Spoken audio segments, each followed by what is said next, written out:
আসসালামু আলাইকুম everyone, welcome back to my channel Bhavna's kitchen vlogs. আজকে আমরা তৈরি করব ইনস্ট্যান্ট পুদিনা পাতার শরবত। এই শরবতটি তৈরির জন্য আপনার লাগবে শুধুমাত্র 2 মিনিট। চলুন দেখে আসা যাক কীভাবে তৈরি করব। একটি ব্লেন্ডিং জারে নিয়ে নিব 1 কাপ থেকে 1.5 কাপের মতো পুদিনা পাতা। এবার এতে নিয়ে নিব হাফ কাপের মতো বা এর থেকে একটু বেশি পরিমাণে ধনিয়া পাতা। এবার এখানে নিয়ে নিব কিছু পরিমাণে কাঁচামরিচ। আপনারা চাইলে পুরোটা একসাথেও দিতে পারেন বা আমার মতো কেটে কেটেও দিতে পারেন। সাথে দিয়ে দিচ্ছি 1 ইঞ্চ করে কেটে রাখা কিছু পরিমাণে আদা কুচি।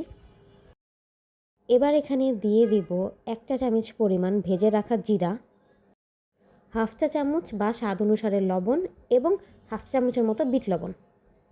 সবশেষে এখানে দিয়ে নিব 1/4 কাপের মতো পানি বা এর থেকে একটু সামান্য পরিমাণ বেশিও দিতে পারেন। এবার সব কিছু একত্রে ভালো মতো ব্লেন্ড করে নিব। এ পর্যায়ে এখানে নিয়ে নিব একটি আইস কিউব বক্স। এবার একটি টেবিল স্পুনের সাহায্যে ব্লেন্ড করে রাখা পুদিনা পাতা এবং ধনেপাতার মিশ্রণটি এভাবে একটি একটি করে কিউবে ভরে ফেলব। এবার আইস কিউব বক্সে রেখে দিব ফ্রোজেন হওয়ার জন্য। 6 থেকে 8 ঘন্টা পর ফ্রোজেন হওয়া আইস কিউবগুলো বের করে নিব। এবার পালা শরবত তৈরির। এবার একটি মাঝারি বা ছোট সাইজের শরবতের গ্লাসে 1 গ্লাস সমান পানি নিয়ে নিব এবং এতে 1 চা চামচ চিনি নিয়ে একটি করে ফ্রোজেন আইস কিউব দিয়ে দিব এবং ভালো মতো মিশিয়ে নিব। আপনারা চাইলে এখানে লেবুর রসও ব্যবহার করতে পারেন। আশা করি আসন্ন রোজায় এই রেসিপিটি আপনাদের কাজে আসবে। আর এভাবেই তৈরি হয়ে যাবে 2 মিনিটের মধ্যে ইনস্ট্যান্ট পুদিনা পাতার শরবত।